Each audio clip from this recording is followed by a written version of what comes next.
여러분 안녕하십니까? 한 주간도 주 안에서 평안하셨습니까? 오늘도 이 온라인 성경 공부에 오신 여러분을 주님의 이름으로 축복하며 환영합니다. 함께 기도하고 시작하겠습니다. 좋으신 아버지 하나님 고맙고 감사를 드립니다. 오늘도 저희에게 하나님의 말씀을 들을 수 있고 배울 수 있는 귀하고 복된 시간을 주신 것 감사를 드립니다. 이 시간 통하여서 저희의 영이 더욱더 살찌우게 하여 주시고 저희가 영적으로 성숙하고 성장해가는 유익한 시간이 되도록 인도하여 주옵소서. 오늘도 하나님이 말씀하시는 바를 알게 하시고 듣게 하시고 깨닫게 하여 주셔서 저의 삶이 하나님 보시기에 더욱더 아름답고 복된 삶이 되도록 인도하여 주옵소서. 감사를 드리며 주 예수 그리스도 이름으로 기도하옵나이다. 아멘.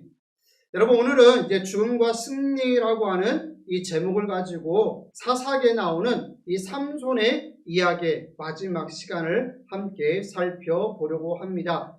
이 블레셋의 곡식을 불태웠던 삼손이 이제는 정반대의 연약한 모습으로 블레셋의 곡식을 갈고 있습니다. 블레셋 사람들이 그를 붙잡아 그의 눈을 빼고 끌고 가사에 내려가 놋줄로 매고 그에게 옥에서 맷돌을 돌리게 하였더라. 이 사사기에서 최초로 하나님이 택하신 사사가 패배한 장면을 보게 됩니다. 강할 것 같았던 이 삼손도 이제는 너무나도 연약해져 버린 그 모습을 우리가 사사기 16장에 가서 볼 수가 있게 되어집니다. 이제 첫 번째로 문제는 머리카락이 아니다 라고 하는 이 주제를 가지고 사사기 16장 22절을 읽어보려고 합니다. 여러분 그림 보시면 참 많이 비참해져 버린 하루아침에 머리카락이 다 잘리고 저 우상단지로 가득한 블레셋에 이 다곤 신전이 있는 그곳에서 맷돌을 돌리고 있는 삼손의 모습이 얼마나 연약해 보입니까? 사사기 16장 22절입니다. 그의 머리털이 밀린 후에 다시 자라기 시작하니라. 여러분 어떠세요? 왠지 뭔가 반전이 나올 것 같은 느낌이지 않습니까? 그의 머리털이 밀린 후에 다시 라고 하는 이 단어가 왠지 뭔가 또 다른 일이 시작할 것 같은 그런 느낌을 우리에게 주는 겁니다. 왜 블레셋 사람들은 삼손의 머리카락이 자라게 두었을까요? 여러분 분명히 삼손이 잡힐 때 이 머리를 깎아가지고 힘이 사라진 것을 보고 그들이 삼손을 붙잡아서 데리고 오지 않았습니까? 그런데 이제 삼손의 머리카락이 자라기 시작했단 말이에요. 그런데 이것을 블레셋 사람들은 신경을 쓰지 않아요. 왜 그랬을까요? 이 서원을 어긴 삼손을 하나님이 다시 축복하시지 않을 것이라고 생각했을 것입니다. 그러니까 그들 생각에는 이제 하나님이 얘를 버렸을 거야. 얘를 통해서 뭐 하지 않을 거야 라고 하는 그런 생각이 있지 않았을까요? 그런데 여러분 여기서 우리가 한 가지 알아야 될 게 그러나 하나님은 이 백성의 불순종에 제한되지 않으신다는 사실이에요. 그러니까 우리가 아무리 불순종한다 해서 하나님이 뜻하신 바 하나님이 작정하신 뜻은 꺾거나 없어지거나 소멸되지 않는다라는 거예요. 하나님의 백성이 무시할 때도 불신할 때도 하나님은 약속에 신실하셨다라는 것을 우리는 성경을 통해서 알 수 있습니다. 아무리 그 사람이 연약한다 할지라도 하나님은 때로는 들어서 사용하신다는 것을 우린 성경에서 확인할 수 있게 되거든요. 한번 보겠습니다. 블레셋 사람들이 삼손의 머리카락을 자라게 놔두고 자신만만했던 것은 하나님에 대한 그들의 견해의 깊이가 얕다는 것을 우리에게 보여줍니다. 삼손의 힘은 삼손이 한 서원들로부터 나온 것이 아니라 삼손이 그 서원들을 한 대상인 하나님으로부터 흘러나왔던 것을 모르는 것이지요. 여러분 이게 중요한 거예요. 힘의 근원은 삼손의 머리카락이 아니라 하나님이 그에게 힘을 주셨기 때문에 되는 거예요. 단지 나세린으로 하나님이 택했기 때문에 나세린의 삶 그리고 하나님이 정해주셨던 그런 룰이 있긴 하죠. 그 룰을 지켰을 때 하나님은 그를 통해서 역사하시지만 하나님은 이제는 그 머리카락, 이 머리카락이 힘의 근원이 아니라 그 너머에 계시는 하나님이 힘의 근원이었던 것을 블레셋 사람들은 몰랐던 거죠. 솔직히 나중에도 살펴보겠지만 우리 삶에도 이것을 간구할 때가 참 많이 있다라는 거예요. 그 내용은 조금 더 한번 살펴보도록 하겠습니다. 블레셋 사람들은 이런 하나님에 대해 아무것도 몰랐던 겁니다. 하나님은 뜻밖의 일을 하시고요. 예를 들면 예후세 이야기인데 여러분이 이것을 한번 찾아보시기 바랍니다. 인간의 연약함 속에서 하나님의 힘이 완전해지고 기드온의 이야기도 한번 곱씹어 보십시오. 하나님은 결코 말씀을 어기지 않으신다는 사실이에요. 그 하나님께서 삼손은 그가 죽는 날까지 나실인으로 살 것이라고 하셨던 그 하나님의 약속, 그 말씀을 하나님은 잊지 않고 지켜가시는 거예요. 하나님이 하나님의 종을 버리신 것은 일시적일 뿐이었습니다. 삼손이 하나님의 약속을 아무리 무시하더라도 하나님은 그 약속을 반드시 지키실 것입니다. 이것은 마이클 윌콕이라고 하는 학자 한 말인데요. 맞습니다. 하나님은 신실하신 하나님이요. 하나님은 당신께서 작정하신 일은 얼마든지 행하실 수 있기 때문에 우리가 비록 연약해서 넘어진다 할지라도 하나님은 그 인생을 통해서 아니면 또 다른 방법이로든 어떻든 그 일을, 그 약속을 행하신다라는 사실입니다. 그러므로 우리는 삼손의 머리가 자라는 것을 보고 이렇게 생각하면 안 됩니다. 이제 삼손의 머리털이 자랐으니까 삼손이 다시 강해질 거야. 왜냐하면 삼손의 힘은 삼손의 머리카락에 있기 때문이야. 아닙니다, 여러분. 이게 잘못된 생각이라는 거죠. 오히려 우리는 이렇게 생각해야 합니다. 블레셋 사람들은 삼손이 소원을 어겼기 때문에 삼손의 힘이 사라졌다라고 생각할 거야. 그들은 하나님의 역사와 능력이 하나님의 종의 순종에 제한되거나 그것에 달려있지 않다는 것을 모르기 때문이지. 여러분, 앞에서 잠깐 살펴본 것처럼 하나님의 역사, 그 삼손이 가졌던 힘은 하나님이 주셨을 때 그가 발휘할 수 있었다라는 사실입니다. 그 머리카락으로부터 힘이 나온 게 아니라 하나님이 그에게 힘을 주셨기 때문에 그가 힘을 쓸 수 있었다라는 거죠. 여러분, 우리가 이것도 착각하면 안 되겠습니다. 이제 삼손의 마지막 모습입니다. 저 두 기둥 사이에 있는 삼손이 보이시나요? 눈이 다 뽑혀서 정말로 연약해져 버린 저 삼손의 모습 말입니다. 이제 신실한 기도라고 하는 두 번째 주제를 가지고 사사기 16장 23절을 함께 읽어 보겠습니다. 블레셋 사람의 방백들이 이르되 우리의 신이 우리 원수 삼손을 우리 손에 넘겨주었다 하고 다 모여 그들의 신 다곤에게 큰 제사를 드리고 즐거워하고. 아멘. 여러분, 이 고대 시대 때는 이 신이 대신해서 싸운다라고 하는 그 개념이 있습니다. 그래서 전쟁할 때는 이 믿는 자신들의 신들 간의 그 싸움이 전쟁이라고 생각했던 거거든요. 철저히 이들도 뭐예요? 삼손, 즉 이방의 자신의 적군의 그 용사를 우리 신, 즉 다곤이 우리에게 넘겨줬다라고 이야기하는 겁니다. 여러분, 질문입니다. 여호와와 블레셋의 신 다곤이 경합을 이제 벌이기 시작합니다. 누가 더 강할까요? 이스라엘은 누구를 섬겨야 할까요? 여러분, 이제 신과 신, 즉 하나님과 다곤, 이 싸움이 시작이 되었습니다. 그런데 지금 당장 눈에 보이는 현실이 어떻죠? 삼손은 다 눈이 뽑혀가지고 이제는 앞이 볼 수가 없습니다. 그저 약하디 약한 삼손으로 전락해버린 그 모습만 보이거든요. 그러니까 지금 당장 눈에 보이는 현실만 놓고 보면 마치 다곤, 즉 블레셋의 신인 다곤이 이긴 것처럼 보여요. 그런데 과연 그럴까요? 이제 말씀을 통해서 한번 살펴볼 건데 우리는 잊지 말아야 될 게 눈에 보이는 것이 전부가 아니라는 거예요.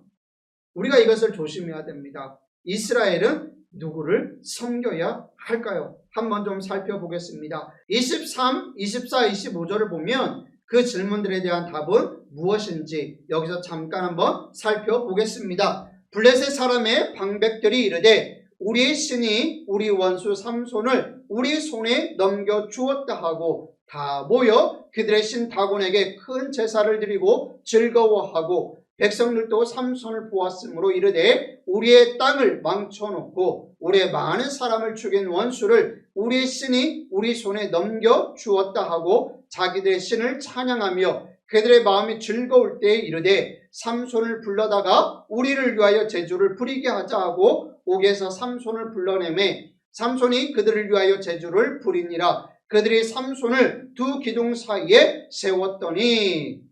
여러분 참 비참한 모습이지요. 삼손이 이렇게까지 무너질 거라고는 아무도 상상하지 못했을 것입니다. 지금 잠깐 읽은 이 3절, 이 본문의 배경은 바로 다곤 신전이에요. 블레셋 사람들이 섬기는 그 신들의 신전, 그 바로 다곤 신전인데요. 사람들은 다곤을 막 찬양하기 시작합니다. 왜냐하면 이 자기들이 정말 잡을 수 없었던 이 삼손, 수많은 사람들이 죽어야 했던, 죽임을 당했던 그 삼손이 이제 잡혔거든요. 그래서 이건 철저히 자기들이 믿었던 신 다곤이 우리에게 주셨다라고 생각을 하는 거거든요. 그래서 막 찬양하는 겁니다. 블레셋 사람들이 실패한 하나님의 구원자, 구조자, 바로 이 삼손을 우리를 위하여 제주를 부리게 하자라고 하면서 끌고 나왔습니다. 여러분 어떻습니까? 이 구절만 보면, 이 세 구절만 보면 삼손은 완전히 졌습니다. 아니요, 하나님이 완전히 졌습니다. 그렇게 보이죠. 다곤이 승자 같아 보입니다.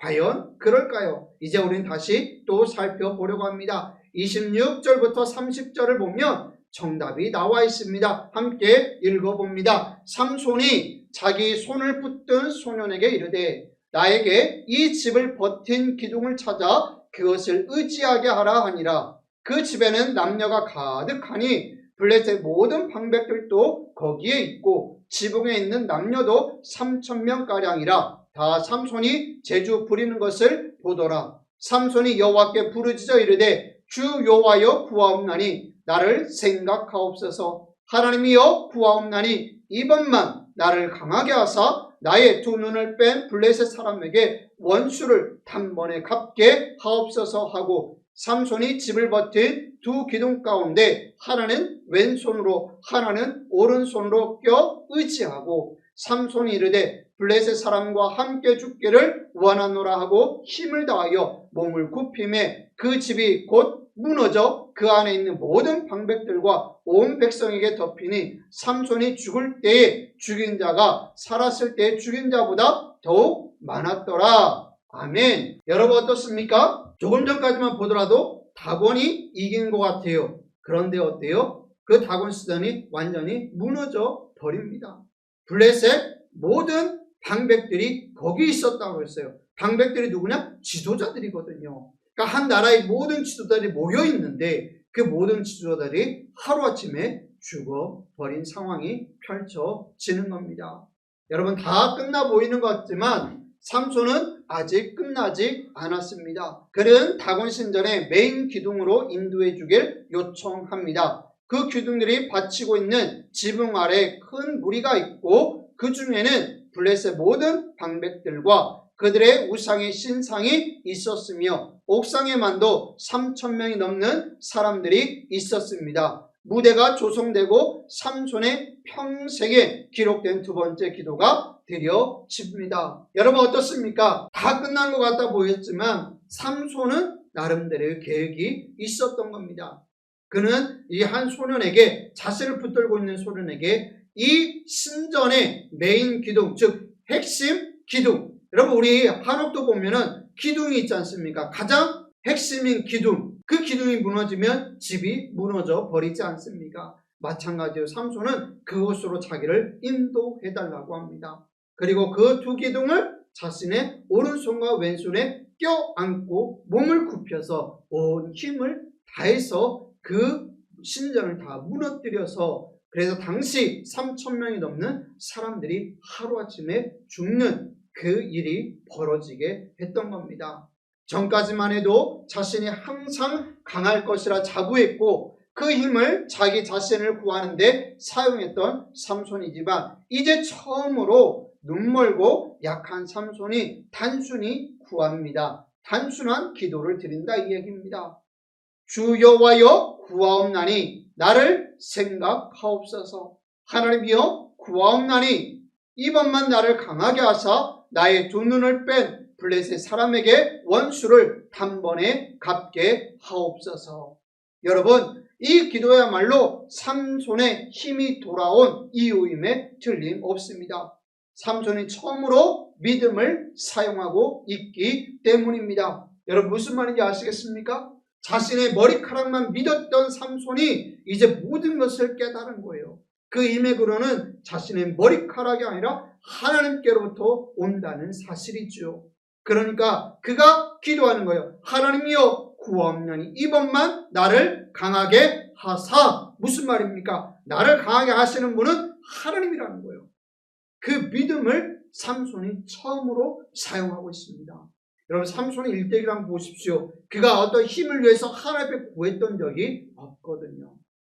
다 자기의 어떤 필요, 자기의 욕구를 위해서 기도하고 그랬던 거죠. 근데 삼손이 처음으로 믿음을 사용하고 있음을 보게 됩니다. 히브리서 11장에 언급된 믿음의 사람들 가운데 분명 삼손도 언급되고 있습니다. 그런데 삼손의 전체 이야기를 통틀어 그가 믿음을 발휘했다고 할 수 있는 것은 여기뿐입니다. 즉 사사기 이야기를 우리가 쭉 읽어보면요, 그가 믿음을 발휘했다고 볼 수 있는 것은 이것뿐이거든요. 가장 흥미로운 것은 히브리서 11장 34절의 말씀 가운데 연약한 가운데서 강하게 되기도 하며 라는 구절입니다. 현재 삼손은 낮아질 대로 낮아져서 자신이 얼마나 약한지 이제 보게 된 것입니다. 그래서 삼손의 마지막 요청은 이전의 힘의 과시와는 차원이 다르다고 할 수 있습니다. 뭡니까? 하나님 앞에 나로 강하게 하사. 이렇게 기도하고 있거든요. 결국 여러분, 정답은 무엇입니까? 하나님이 승리하신다는 거죠. 답은 필요 없는 거예요. 죽은 신이죠. 신도 아닌 거예요. 하나님이 더 강함을, 하나님만이 살아 계신 분임을 우리는 이 구절을 통해서 알게 되는 거예요. 하나님만이 전능하시며 하나님만이 유일하신 참 신임을 우리는 이 성경 구절을 통해서 알게 되는 겁니다. 그러기에 이스라엘, 그리고 오늘의 우리 성도들이 오직 하나님만을 섬겨야 하고 하나님만을 의지해야 될 이유가 바로 여기에 있어요.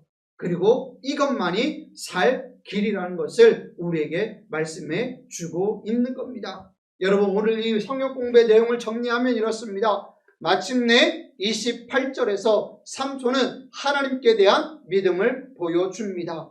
삼손에게 전에 없었던 겸손이 생겼습니다. 여러분, 그렇죠? 자기에게서 어떤 힘이 나오지 않는다는 것을 알게 된 거예요. 너무나도 약해져 버린 자신을 보면서 지금껏 자신이 강한 줄 알았는데 이제는 뭐예요? 약해져 보니까 이 나의 모든 힘의 근원이 하나님께로부터 왔다는 것을 알게 된 겁니다. 그래서 그는 겸손할 수밖에 없었고 겸손이 생겼습니다. 삼손은 여호와께서 주권자이심을 깨닫고 자신에게 힘을 주시는 하나님을 의지해야 한다는 것을 인정하게 됩니다. 이제 삼손은 하나님이 주신 힘을 사용해서 자신을 구원하는 것이 아니라 하나님이 주신 역할, 즉 이 사사로서의 그 역할을 온전히 수행하며 자신의 생을 마무리하게 되는 것을 보게 되어지지요.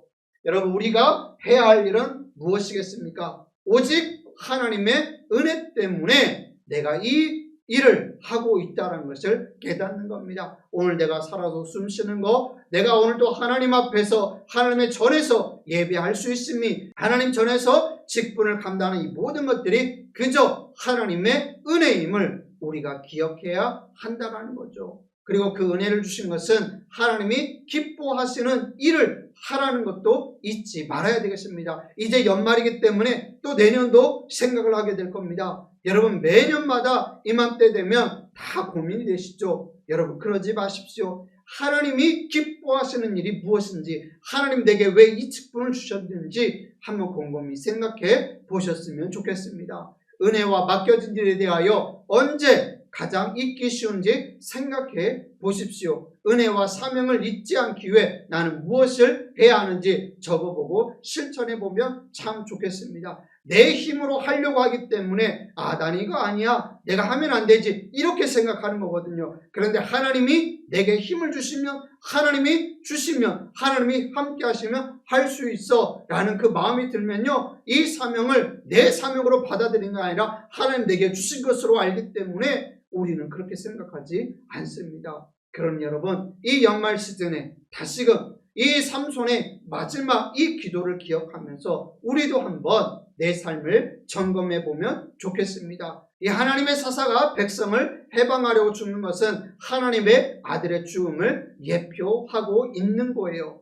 이런 관점에서 삼손과 예수님의 이 삶과 죽음, 이 여기에 공통점이 있습니다. 그 공통점이 무엇이냐면 이 몇 가지를 좀 살펴볼 수 있는데요. 가까운 사람에게 배신당했습니다. 삼손은 누구죠? 드릴라라고 하는 여인이었죠. 예수님 누구예요? 유다였죠. 그리고 이방인 압제자들에게 넘겨졌습니다. 즉 삼손은 블레셋, 그리고 예수님은 로마, 그리고 다신의 민족, 유대인들이었죠.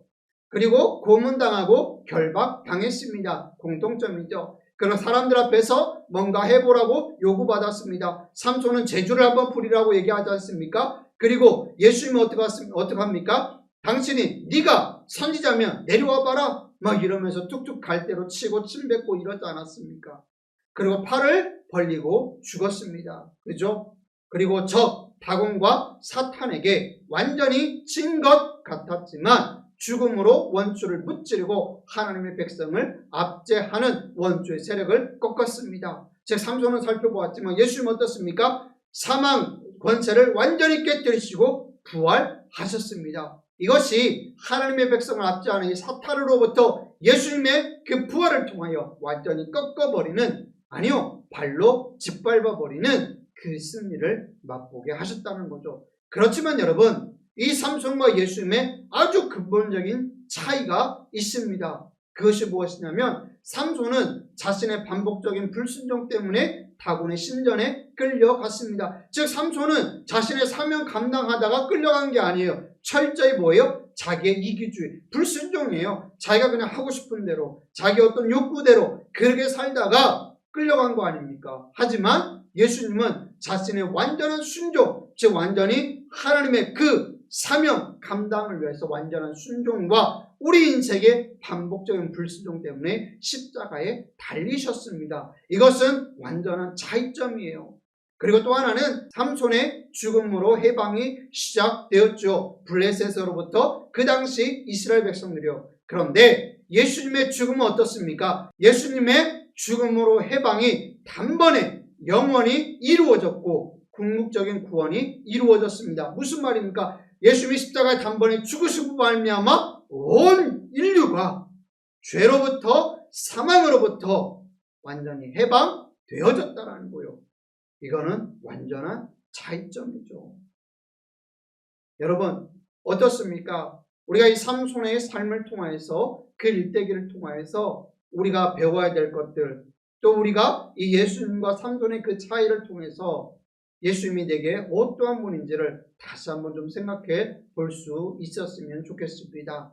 남은 한 주간도 주 안에서 승리하시고 항상 강건하시고 평안하시기를 우리 주님의 이름으로 축복합니다. 기도하겠습니다. 좋으신 아버지 하나님 고맙고 감사드립니다. 짧은 시간이지만 하나님의 말씀을 공부할 수 있도록 은혜를 주시니 감사를 드립니다. 하나님, 이 삼손의 마지막 인생길을 돌아보면서 하나님 오늘 저희의 삶도 돌아보기를 원합니다. 우리가 믿는 하나님은 우리가 눈에 볼 때는 당장 진 것처럼 보일지 모르지만 이 결국에는 이기게 하시고 모든 것을 승리케 하시는 분이 우리의 하나님이심을 우리가 기억할 수 있게 하시고, 하나님 참으로 힘들고 어려운 이때를 살아가면서 우리가 더욱더 주님만을 의지하며 힘을 얻을 수 있도록 주여 도우시고 인도하여 주시옵소서. 하나님 더욱더 우리가 주님 앞에 순종하게 하시고 하나님을 바라보며 이겨내며 살아갈 수 있도록 주여 도우시고 인도하여 주옵소서.